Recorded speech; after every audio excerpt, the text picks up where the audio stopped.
하나님 말씀 열왕기상 11장 26절에서 33절까지의 말씀입니다. 열왕기상 11장 26절에서 33절입니다.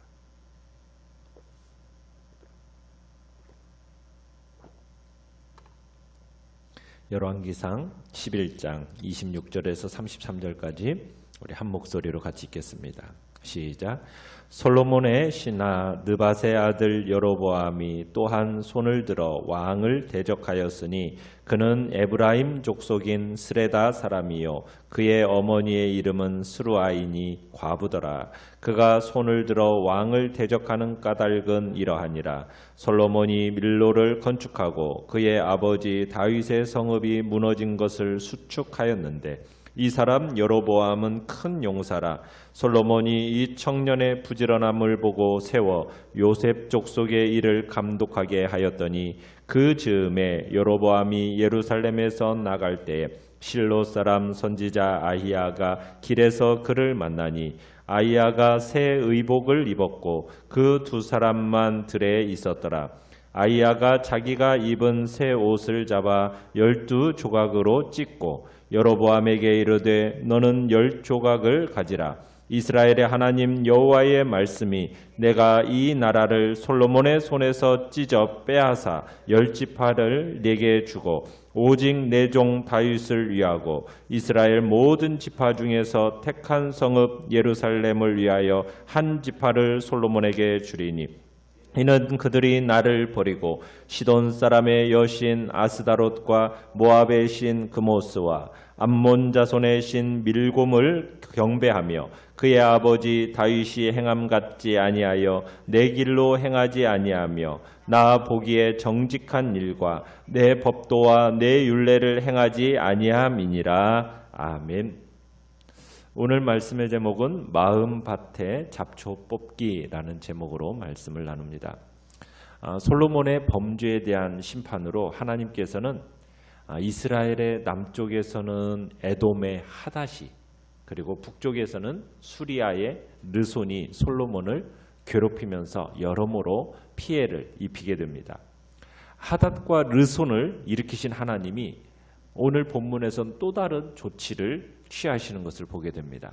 그것은 오늘 말씀에 등장하는 여로보암입니다.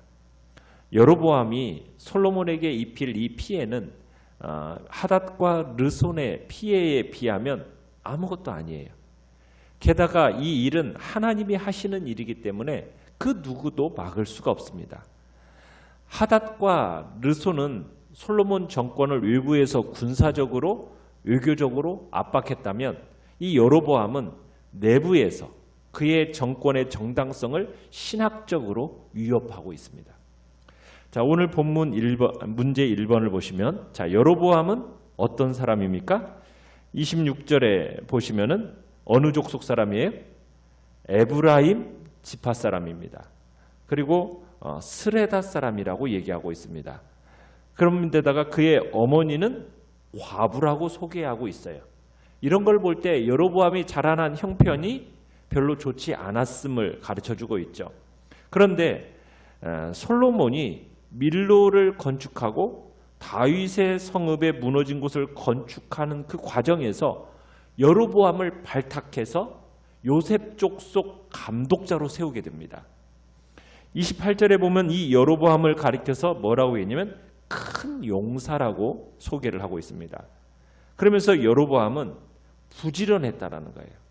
그 부지런함으로 인해서 왕인 솔로몬에게까지 인정을 받았고 그로 인해 이스라엘에서 가장 큰 지파 중에 하나인 요셉 지파, 그 요셉 지파의 부역을 관장하는 감독자의 자리에 오르게 되었다라는 얘기입니다.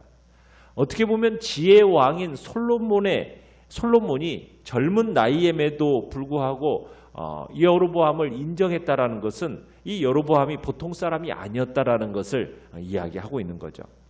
자, 그런데 이제 29절에 가보시면 여로보암이 하루는 예루살렘 성을 나오다가 실로에 거하던 선지자 아히야라는 사람을 만나게 됩니다. 자, 여로보암이 선지자를 만난다라는 것은 이제 하나님께서 내가 반드시 이 나라를 네게서 빼앗아 네 신하에게 주리라 이렇게 11장 11절에서 약속하셨던 솔로몬에게 하신 이 말씀이 드디어 이제 성취를 향하여 움직이기 시작했다라는 것을 의미하는 겁니다.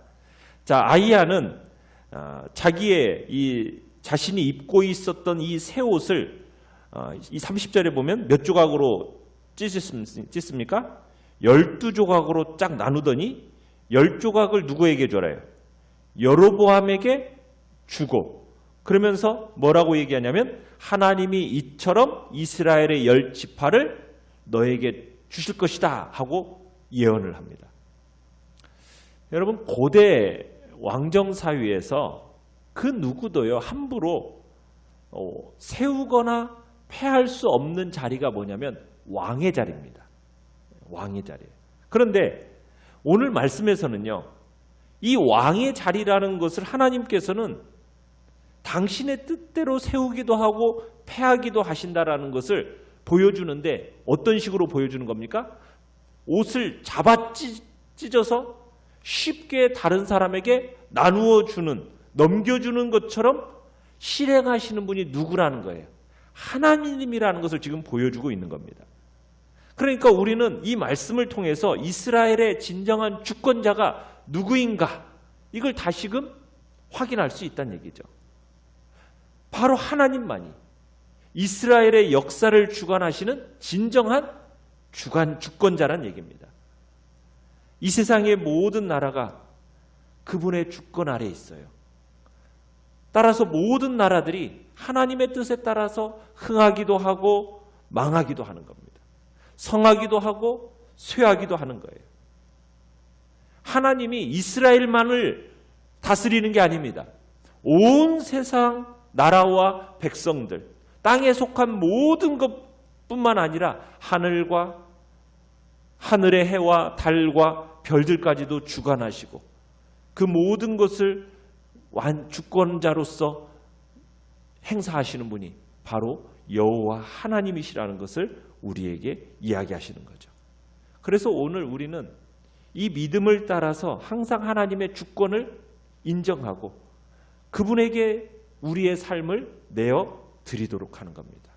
그분이 주권자이신 것을 인정하면서 내 삶을 주관하시도록 그 하나님 앞에 내어 드리는 거예요. 그럴 때 우리의 모든 삶이 하나님의 손에 붙들려서, 그분의 손에 붙들려서 살아가는 삶이야말로 축복이요 은혜의 삶이고, 그러한 삶을 지속적으로 누릴 수 있게 되는 것입니다. 그래서 우리는 세상 모든 일의 주권자요 주관자이신 그 하나님을 신뢰하고 그 하나님 앞에 우리의 모든 인생을 내어 맡기면서 그분이 나를 선하게 이끌어 주시도록 주님 앞에 우리들을 복된 삶을 내어 맡기며 살아가는 귀한 날 되시기를 간절히 바랍니다. 자, 2번을 보시면은 솔로몬 왕국이 여로보암에 의해서 나뉘게 되는 이유는 뭘까요? 그건 다름이 아닌 솔로몬이 언약적으로 불충성했기 때문입니다. 자, 아주 구체적으로는 33절에 뭐라고 얘기하고 있습니까? 솔로몬이 이스라엘의 하나님을 어떻게 했다? 나를 버렸다라는 거예요. 33절. 그렇죠? 그러면서 대신 뭐예요? 시돈 사람의 여신 아스타롯과 모압의 신 그모스와 암몬 자손의 신 밀곰을 경배하며 따른 것이 원인이 되었다라고 얘기하고 있습니다. 그러면서 또 계속해서 뭘 얘기하냐면 내 길로 행하지 않았다. 나보기에 정직한 내 법도 내 율례 이것을 행하지 아니하였기 때문이다. 이렇게 말씀하고 있습니다. 그러면서 이제 여로보암이 결국 자신이 왕국을 가지게 될 때 그 나라가 영원한 왕국이 되는 길은 결국에는 뭐 하는 길이냐? 언약적으로 충성하는 길임을 보여주고 있습니다. 그러면서 그 기준으로 누구를 언급하고 있어요? 33절에서 다윗을 언급하고 있는 거예요. 기준으로 다윗을 언급하고 있어요. 그의 아버지 다윗이 행함 같지 아니하며, 어떻게 보면 솔로몬의 죄가 개인적인 문제로 끝나는 게 아니라 온 이스라엘에게 영향을 미쳤던 그 이유는 뭐냐? 결국 다윗과 같지 않았다라는 그 기준점을 이야기하고 있습니다. 이스라엘 백성을 생각할 때 이스라엘 백성들은 반드시 모세가 시내 산에 올라가서 하나님께 받은 그 거룩한 계시와 명령을 백성에게 전해준 이 사실을 항상 명심해야 됐어요. 원래 민족으로 형성하면서부터 하나님께서 주신 그 존재의 큰 목적이 뭡니까? 이스라엘의 존재의 목적이 뭘까요? 하나님께서 택하신 목적이 뭐예요? 거룩한 백성으로서의 사명입니다. 이스라엘의 독특한 사명은 하나님의 소유라는 그 독특한 위치를 가지고 하나님의 소유라는 그 위치 속에서 하나님이 특별히 보호하시고 지키시고 하나님의 장중 안에 있게 된다라고 얘기하고 계시는데 그 백성이 어떤 백성이 되기를 원하시는 거예요? 거룩한 백성이 되는 거예요. 세상과는 구별되어진 하나님의 소유된 거룩한 백성이 되는 겁니다. 하나님의 제사장 나라가 되는 것. 이것이 하나님께서 이스라엘 백성에게 요구하시는 이 세상에서의 위대한 대사명이에요. 그 사명이 오늘날 신약시대를 살아가는 우리들에게, 교회에게 동일하게 계승이 되어졌습니다. 오늘날 우리를 향하여서 베드로전서 2장 9절에 뭐라고 얘기합니까? 오직 너희는 택하신 족속이요, 왕같은 제사장들이요, 거룩한 나라요, 그의 소유된 백성이니 이는 너희를 어두운 데서 불러내어 그의 기이한 빛에 들어가게 하신 자의 아름다운 덕을 선전하게 하려 하십니다. 하나님의 아름다운 덕을 세상에 선포해 나가야 할 사명이 우리에게 주어졌다는 얘기입니다.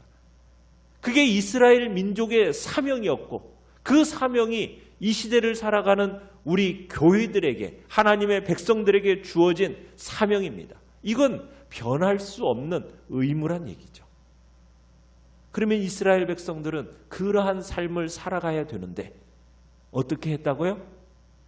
그 사명을 망각한 채 하나님을 버리고 이방신들을 쫓아서 살아갔다는 얘기예요.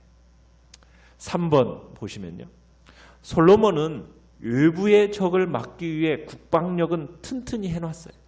그런데 그것이 아무 소용도 없게 되었습니다. 이유가 무엇입니까? 솔로몬은 정말 성전만 건축한 게 아니었죠. 자기 궁도 지었어요. 여러 도시들도 건설했습니다. 국방을 튼튼하게 하기 위해서 사방에 요새도 만들었어요. 그러니까 솔로몬은 외부의 적을 막기 위해서 모든 준비를 철저하게 해놨어요. 그렇게 제도와 문물을 꾸며놓았으면 뭘 했어야 되는 겁니까? 어떻게 보면 하나님께서 나라를 안정시켜놨어요. 그러면 이제는 뭘 해야 돼요? 정신적으로 민족의 사명을 백성들이 가르쳤어야죠.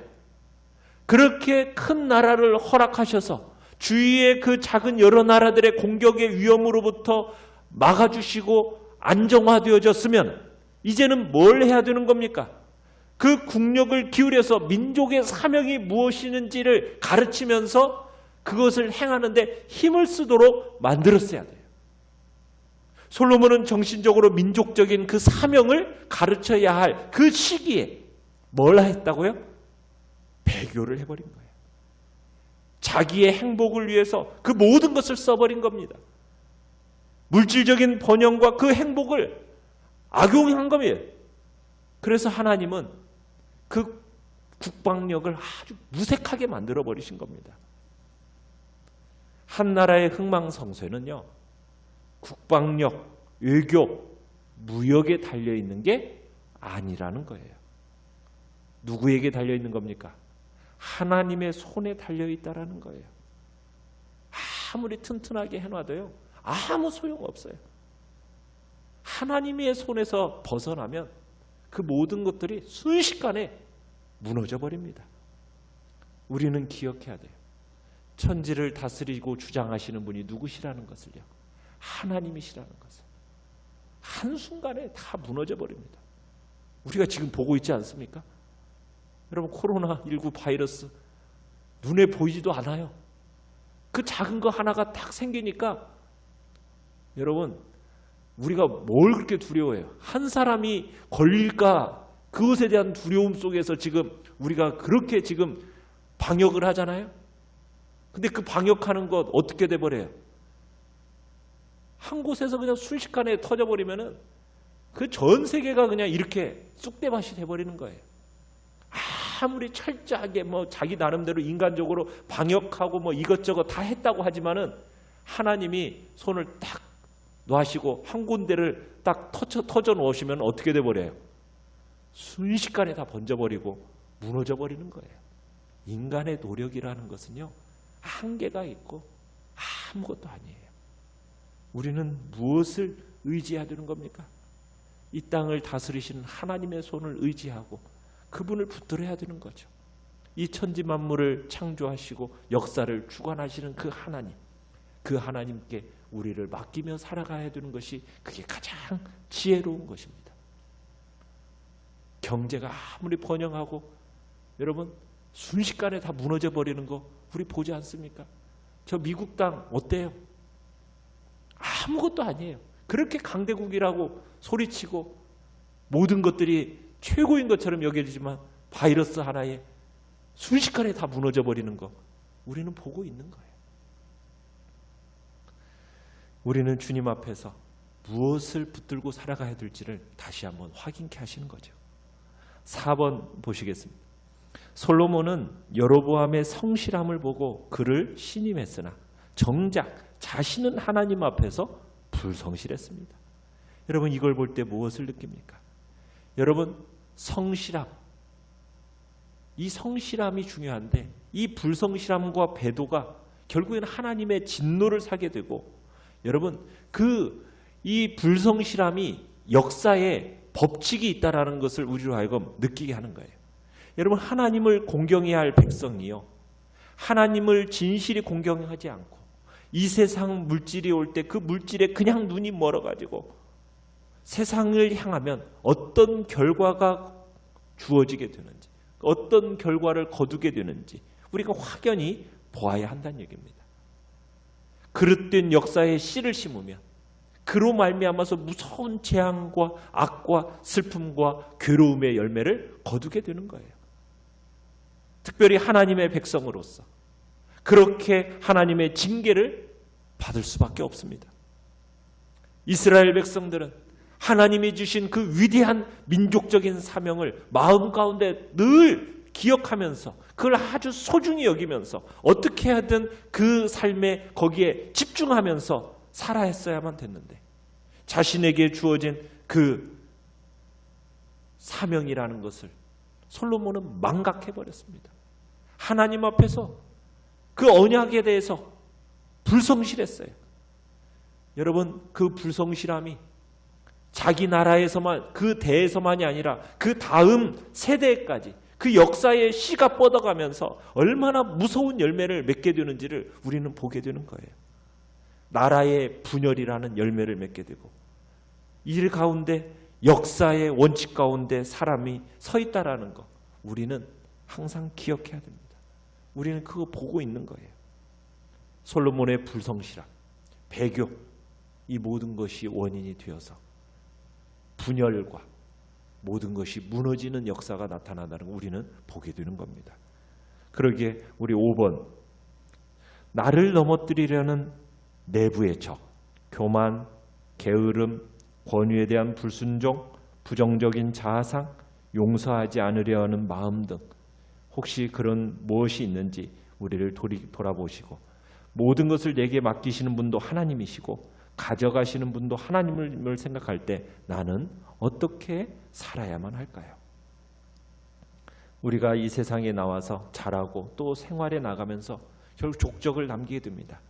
그것이 하나님 앞에 잘못된 것이라면 씨앗이 되어서 시간이 지남에 따라 그 결과를 거두게 돼요. 하나님이 내신 거룩한 자연계 법칙입니다. 역사의 법칙입니다. 그렇기 때문에 하나님의 뜻에 순종하는 것이 최선의 선택이고 최대의 방어인 줄 우리는 기억하면서 솔로몬의 적은 여로보암이 아니었죠. 자신의 마음속에 깊이 자리 잡고 있는 불순종이 그게 적인 거죠. 오늘도 우리는 하나님의 말씀에 민감하게 반응하시면서 혹여나 내 안에 있는 이 뽑아야 할 잡초들은 무엇인지 그 잡초들을 다 뿌리 뽑게 하시고 진리의 말씀에 순종함으로 하나님이 주시는 진정한 복을 누리는 복된 역사가 있기를 간절히 축원합니다. 오늘의 기도 같이 한번 읽어보겠습니다. 시작. 게으름을 성실로 의심을 믿음으로 바꾸시고 이 세상의 주인이신 창조주 하나님의 말씀을 따라 사는 인생이 되게 하소서. 아멘.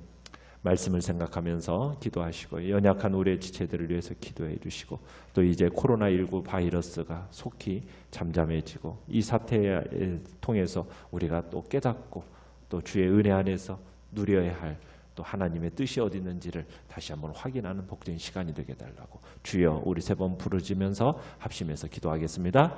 하나님 말씀 열왕기상 11장 26